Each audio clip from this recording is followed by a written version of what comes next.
Ghadi, thank you so much for joining us today. Thank you for having me. Before we get into the details of the ceasefire agreement, could you please tell us how the Lebanese street has reacted to the news? Well, the Lebanese have shown the world a third time in their history how fast and furious they would be in coming back to their homes and in defying the sense of killing and death and destruction that the Israelis always try to force on the southern Lebanon and villages. Today, we saw the tens of thousands of Lebanese that were forcibly displaced on 23rd of September and during the past year, going back and flooding the streets and flocking back to their destroyed homes and destroyed villages to rebuild them for the third time in their history.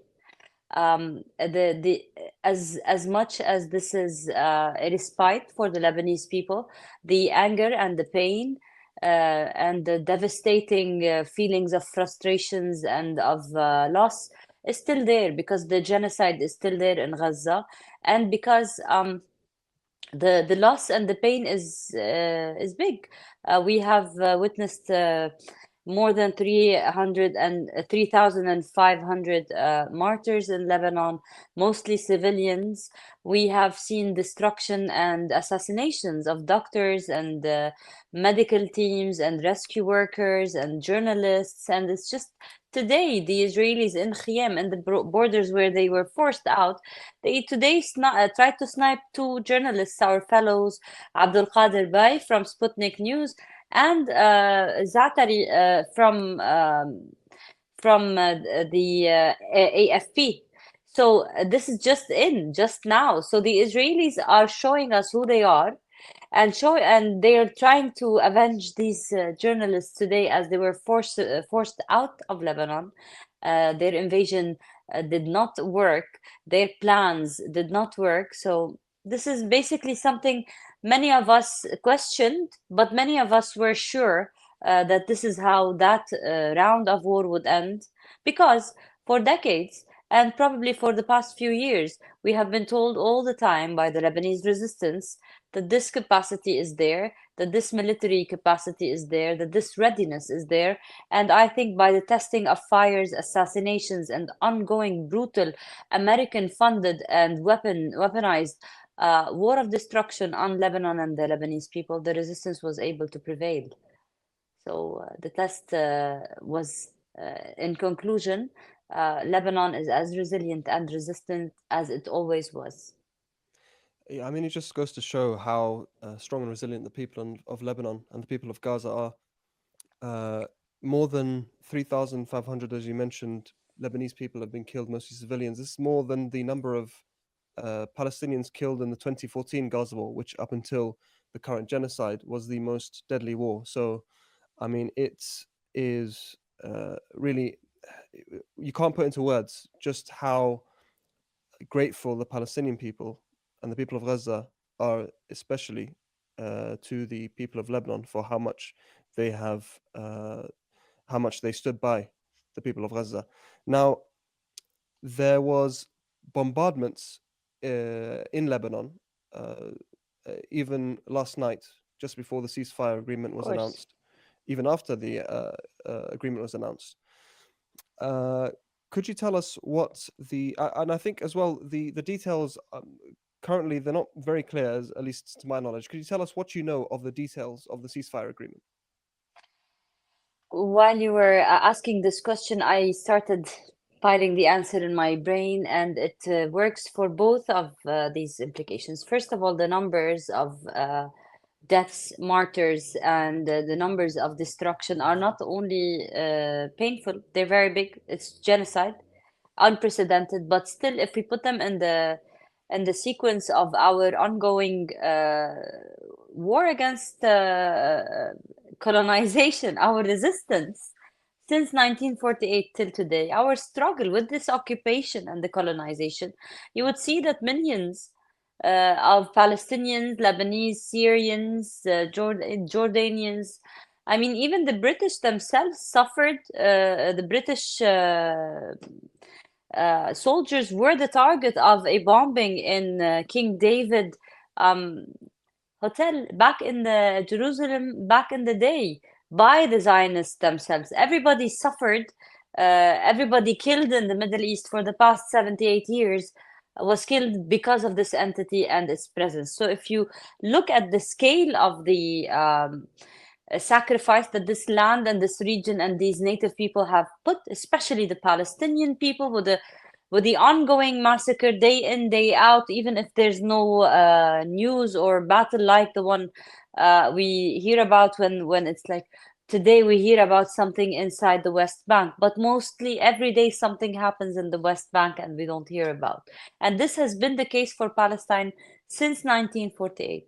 So when you look at all that, I think this is the only path that the indigenous native people have for liberation. It is not in any other way because we are being fought by the world. NATO, USA, UK, all the world, the EU, the artificial intelligence, the technology, the money, the oil, the gas, the media, the mainstream media, all this, the funds, the planes, the warships, all this is being used against us as people and natives. And this is the only reason why they are resistance groups, whether it's in Palestine or Lebanon, we always forget. So today, if you put that in the course of the history, I think it's big, the price is big, but this has put us closer to the road of liberation because today Palestine is in everybody's knowledge and enlightenment. I mean, this year we have seen the globalization of the Intifada as an idea, and this itself is a win for this cause. And this itself has turned Israel into an international pariah state, whether people say it or not. So this is all on the path to liberation, inshallah. Now, tell me about the ceasefire deal in Lebanon. So the same concept goes. I don't care about the paper because there was the same paper before that war broke out. They didn't actually commit to the paper. I'm speaking about the Israelis first. They used to enter our skies almost on a daily manner to use our skies to go and bomb targets in Syria and sometimes in Lebanon. You don't know, shellings happen. They used to kill people in the south, sometimes shepherd. Uh, every day there have been ongoing breaching of the rules of 1701 since it was put in the last round of war in 2006. And also add to that, there is Lebanese land that is still occupied in Shab'a farms by the Israelis. So also this is a part of the paper. So this is why whatever the papers say, it's not what I look at. What I look at today is that after 1 year of indirect war between southern Lebanon and the Israelis, and then 8 weeks of ongoing invasion, military invasion with tanks, with the fire, with bombs, with CPU bunker buster bombs from the United States, with assassinations, with all kinds of war and targets. 8 weeks later, they didn't do anything. They couldn't do anything. They couldn't even stick one flag, one Israeli flag, and keep it in place in any southern small village at the borders. So this tells you that what the Israelis had planned from all this operation, they failed in. And us as a reaction, as a reactive force, as a resistant fight from our part as Lebanon, we consider deterring the invasion a win. We consider keeping our weapons a win. We consider keeping our land a win because I don't know what is expected from a people's non-state resistance in the face of the NATO. This is beyond the expectations. I mean, When in regards to the ceasefire, there are reports that Netanyahu has asked the Biden administration, for um, assurances that if they deem Hezbollah to be rearming themselves and becoming a threat again, that they can go in and start bombing. Is this something that Hezbollah has taken into account, do you think, in terms of signing the agreement and agreeing to basically have a ceasefire imposed on themselves whilst the Israelis can have free reign to do whatever they want? I think the Hezbollah knows exactly that we say it in Arabic, al-ibra bit-tanfidh, that the conclusion is in the execution on the ground of the South. That as long as there is people of the South in the South, the resistance is everyone. The resistance is embodied in the ideas, in the presence. And when we speak about weapons, the weapons can do the same effect, whether they are the drones, the manufactured, the handmade Lebanese made drones manufactured in Lebanon, or the rockets. They don't need to be at the borderline to attack. And we have seen after the war, after actually bombing the southernmost border villages, rockets were fired from Maroun al-Ras, from exactly the borderline, and this was taken. Footages were taken and videos were taken by Israeli soldiers saying that we just bombed this place. How are rockets coming out of there? So in general, on the ground, what could not be taken with the fire and the rockets and the tanks and the F-35 and all that and the bunker buster bombs and the ongoing war machine and tens of thousands of soldiers will not be taken by the signing of a paper. I think this is only a way to try and save a face for the politicians involved in that. And here we're speaking about Netanyahu. Do we expect Netanyahu, after all that killing spree, he's like a shark that has tasted blood and he's out there for more blood. Do you expect him to say that he was defeated or to announce it? They will try left, right, and center to tell you that they got some win from signing the paper in that sense. But it's not a war of competition. They said they want to eradicate our resistance. Our resistance forced them, brought them into the table to sign the ceasefire. Had there been the same kind of deterrence and same kind of military capacity in the besieged, stranded Gaza, they would have been forced to sign a ceasefire, and the tens of tries that have been showcased in Qatar and Doha and in Egypt in the past year of ongoing genocide. But this is a Zionist entity that does not come by talk and peace and papers. It is only force. It is only resistance. This is why these people have chosen that, because they don't have any other choice or chance. And they will breach. They will continue to breach all the papers they have signed. Because had there been any respect to international law, there wouldn't be any occupied Lebanese land or Palestinian land, and we would not be here. Had there been any respect to international law or papers or treaties, prisoners of war would not be raped to death in Palestine.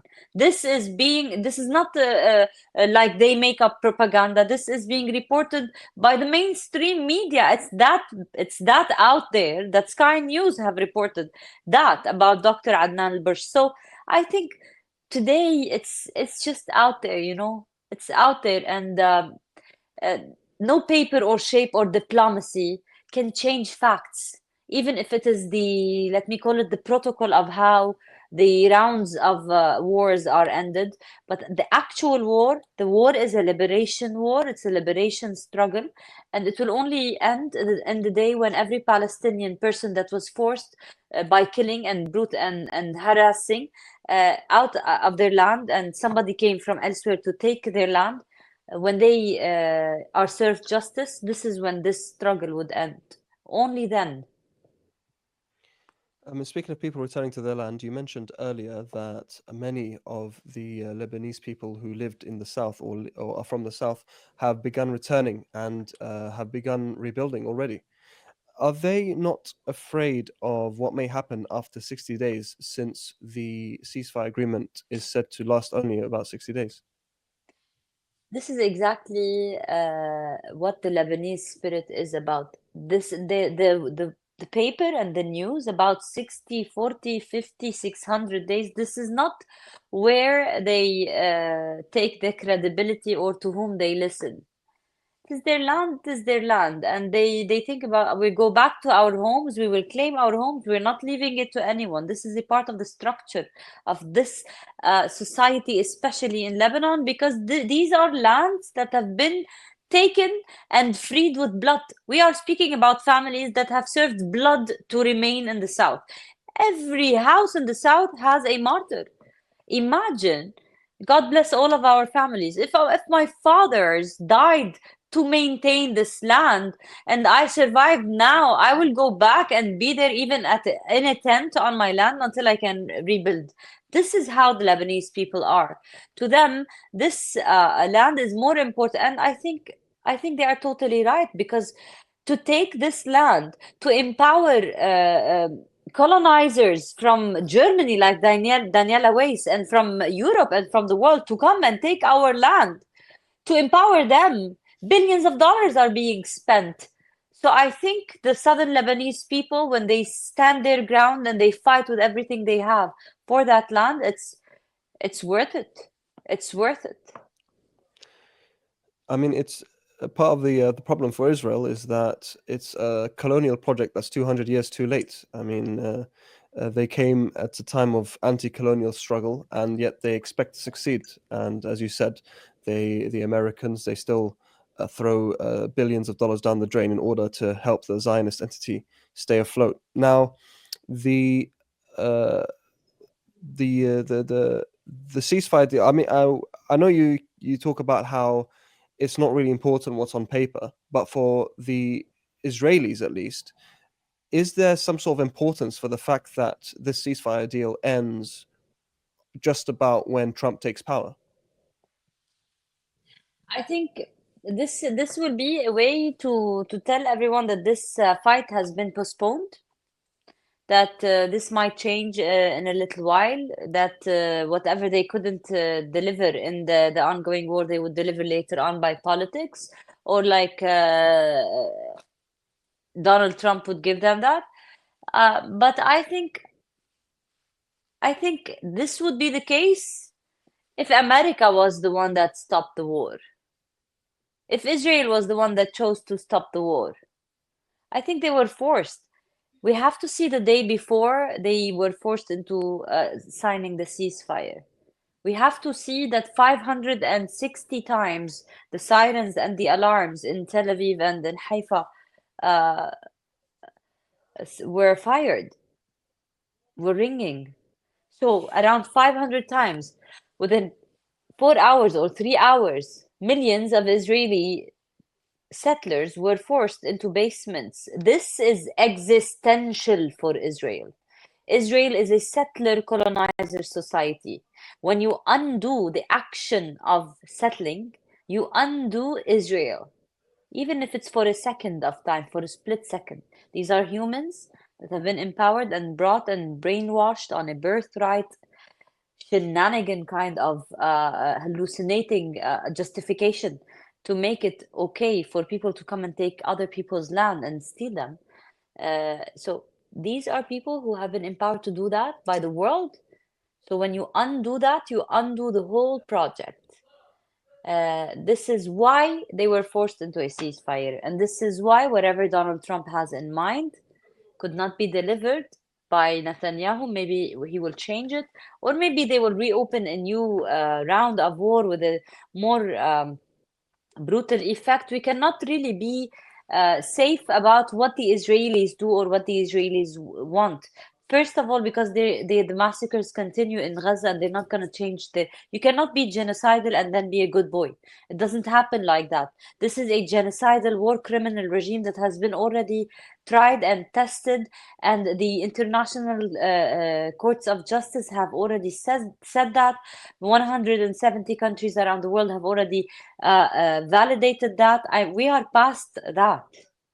So this is it's a matter of what they can do and what others would empower them to do.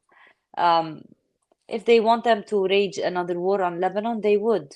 My trust doesn't come from the West to stop them, or from their ethics that are absolutely absent to stop them. My trust is in the ability of my people, my countrymen, to deter them and to force them out like they proved this time. I guess only time will tell how Trump will deal with the Zionist entity, and of course, we can always rely on the Lebanese people to defend themselves. Now, in the meantime, you mentioned, and we spoke about the Lebanese people returning to their homes. Have you heard of any Israeli settlers returning to the north? It's a very important analogy. They will never return. Why? Why would they return when they have dual passports? No, I haven't heard of them returning. I have heard, however, about the Israeli media saying that how come the Lebanese have returned and we didn't even know how to get there yet. And I have already heard reports coming out from local Israeli media that they're being given money. Around $35,000 has been allocated for each family to return directly. Um, Maybe this is for a reason to reconstruct, I don't know what, but still that did not empower them to go back to northern occupied Palestine. Whereas you could see Lebanese people who have already paid like 1 year ahead of rent for the Plan B refuge apartments or places, because many of the people have went and rented. Not everyone went to the shelter or school. Lebanon was able to take in as much as like it's a whole society that was displaced. Many people could afford to rent. Some people could afford to stay in hotels. Some people could afford to rent for a year ahead.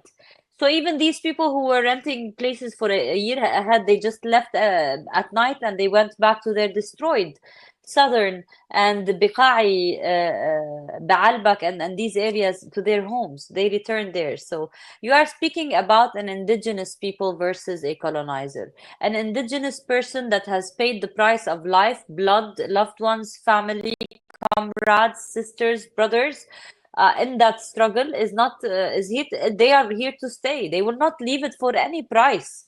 But a person that has family elsewhere, that has roots elsewhere, and that has been they have been like seduced to come and steal our land. They told them this is the land of refuge. This is the land where you can sit down, be lazy, take someone's land, and be empowered to do whatever you want in the name of our occupation and colonization. So when you tell them no, that was a lie, they don't have any other reason to stay. It is not safe for them anymore here. Whatever idea they were sold to come and breed their colonizing spirit here is done now. Yeah, like you say, Israel is now possibly, or not possibly, definitely the most dangerous place on the world for Jews, and actually, it's making the world in general a more dangerous place to live for Jewish people.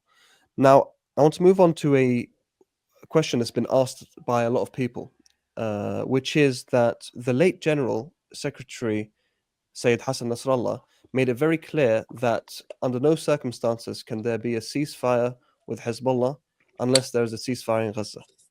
So, has Hezbollah changed its stance since his assassination? I think it is, I read this question everywhere and I don't have it prepared, but I want to talk to you as a brother. Like, let me think with you together. I think it's only logical now that the resistance counts its losses and its wins. And the resistance lost Hassan Nasrallah. They lost the leader, the legendary, unprecedented, charismatic Arab leader, Islamic leader, not only Lebanese leader. He's an icon for Arab Islam groups, and even globally, he's an icon for anti-Israel people. Everybody used to wait for his speeches about fighting Israel. So this man, the loss of this man, it is okay after the end of the gunfire to say, yes, we lost something very big, and without him, we are not capable to continue in the same way, maybe. So I think if not sticking to someone's direct shaping of the war does not mean you're not faithful to them, especially when even them they have been targeted. I think today the faithfulness to the idea is to actually hurt Israel. I think there is no way to dissociate Gaza from Lebanon, from Syria, from Iraq, because these are the victims of the same dragon in the region. So when I'm fighting as Lebanese, when I'm fighting the Israelis, I'm not fighting it because I want to serve some charity for Gaza. I'm fighting it because they want to take my land as well. They kill my people as well. They do the same to me, and they are doing it right now when they're not doing to Gaza, or simultaneously. We've been bombed together since day one, anyways, as Palestinians and Lebanese. So in general, they cannot be dissociated. They will never be dissociated. And I prefer to listen to what Gaza people have to say. We have given what we can give right now. We have given all this blood, all this loss to Israel, millions of dollars, maybe billions of dollars if you count them with the tourism, with the um, all the companies that have been considered bankrupt in the international trade, in the tourism and all. Yes, we have mentioned these, and also the displacement and the destruction, and the idea of prospects for other companies to come or to invest or to, and also the direct killings of Golani fighters and troops, and so all of that, it is not with an expiration date. It is not with an expiration date. They did not change their agenda. They did not stop being with Gaza. They did not stop serving blood or tears. The strategy is one. The tactics are being molded in the shape of war. Sometimes it's not the smartest thing to continue firing the same kind of weapon when it's not changing the course of history. And sometimes the best decisions are knowing where and when to stop. And even so, this time it is not us that stopped. We continuing defending ourselves and our country until the Israelis agreed to stop. Because if they weren't forced, they would never stop. And we have seen who they are in Gaza for a year now. What also gives credence to what you're saying there is the fact that the Hamas leader Osama Hamdan went on, I think it was Al Mayadeen, and he said that he welcomes any ceasefire agreement and he has faith in the resistance in Lebanon, in its Exactly. continued struggle for the Palestinian people and the defense of itself as well. So it seems that, at least on the surface, that the resistance is unified and supportive of this move. But what does this move mean for Gaza going forward? I think this sets a precedent. First of all, that everything we have been told about the resistance is invalid. We should go for normalization. I think it has reshaped the course of what's wrong and what's right, and what's the way to force the Israeli war criminals into stopping their killing spree. This is very important in the course of the future of that. And I think it's not alone. Lebanon is not alone. It's the whole axis of the resistance. And it's very important what you just highlighted, that we look at the resistance leaders and what they are saying. Because if you look globally, regionally, this war has been led by two coalitions. There's the alliance of the world with the mainstream media is with Israel, everyone.